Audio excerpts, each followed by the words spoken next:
প্রায় ১০ বছর আগে উৎপাদন বন্ধ হওয়া যুদ্ধবিমান আজও বাংলাদেশের আকাশ সীমানায় ওড়ে। সরাসরি যুদ্ধবিমানকে কেন প্রশিক্ষণ বিমান হিসেবে ব্যবহার করা হয়, চলুন জেনে আসি বাস্তব নির্মমতার বিস্তারিত।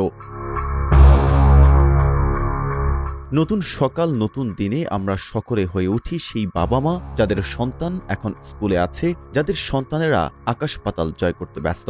হয়ে উঠি সেই শিক্ষক যারা প্রতিদিন শিক্ষার্থীদের সঙ্গে থাকেন, কেউ বা সহপাঠী যারা ক্লাসে একে অপরের পাশে বসেন। আচ্ছা, বিশ্বের কোথাও কি দেখেছেন জনবহুল শহরের ঠিক প্রাণকেন্দ্রে শিক্ষা প্রতিষ্ঠানের আকাশ সীমানার পাশেই যুদ্ধবিমান প্রশিক্ষণ চালানো হয়? গতকাল রাজধানীর উত্তরার দিয়াবাড়িতে অবস্থিত মাইলস্টোন স্কুল অ্যান্ড কলেজে বাংলাদেশ বিমান বাহিনীর একটি F-7 BGI প্রশিক্ষণ বিমান বিধ্বস্ত হয়। এই যুদ্ধ বিমানটি ছিল চীনের তৈরি চেংডু J-7 সিরিজের অংশ। বাংলাদেশকে উন্নত সংস্করণ হিসেবে সরবরাহ করার পর চীন এই সিরিজের উৎপাদন বন্ধ করে দেয়। F-7 BGI, যেখানে আই মানে ইমপ্রুভ, এটি মূলত J-7G এর উন্নত রূপ এবং বাংলাদেশের জন্য তৈরি করা হয়েছিল।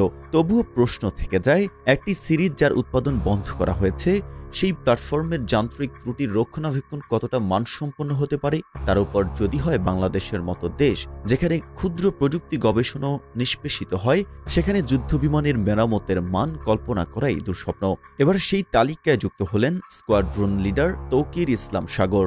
এর আগে 2018 সালের নভেম্বরে মধুপুরে F-7 BG বিমান প্রশিক্ষণকালীন বিধ্বস্ত হয়ে নিহত হন উইং কমান্ডার আরিফ আহমেদ দীপু। 2021 সালের নভেম্বরে চট্টগ্রাম থেকে উড্ডয়নের পর বঙ্গোপসাগরে বিধ্বস্ত হয় F-7MB বিমান। প্রাণ হারান ফ্লাইট লেফটেন্যান্ট তাহমিদ। এবার সেই তালিকায় যুক্ত হলেন স্কোয়াড্রন লিডার তৌকির ইসলাম সাগর। এই বিমানটিতে রয়েছে 3টি মাল্টিফাংশনাল ডিসপ্লে ও উন্নত ফায়ার কন্ট্রোল রাডার। 2011 সালে চীনের সঙ্গে বাংলাদেশের 16টি বিমান ক্রয়ের চুক্তি হয়েছিল এবং 2013 সালের মধ্যে সেগুলো আমাদের দেশে এসে পৌঁছায়।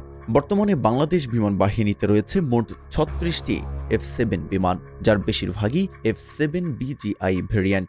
F-7 BGI একটি একক ককপিট মাল্টিরোল ফাইটার, যার গতি মাক 2.2 পর্যন্ত।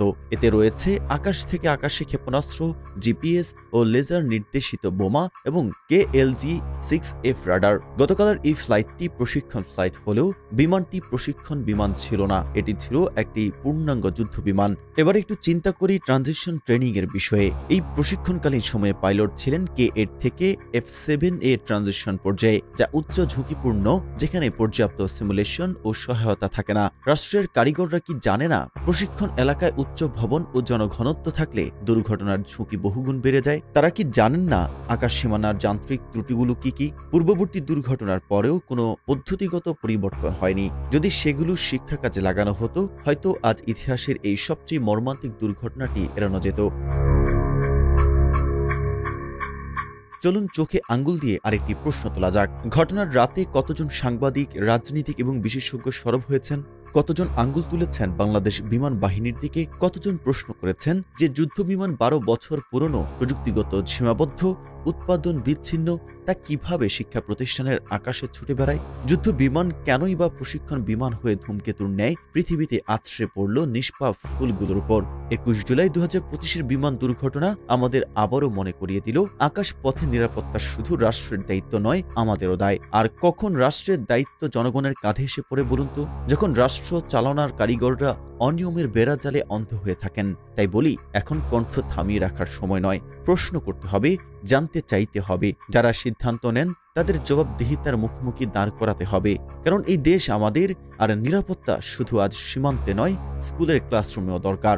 বলুন তো, আর কত জুলাই হবে শুধু কান্নার?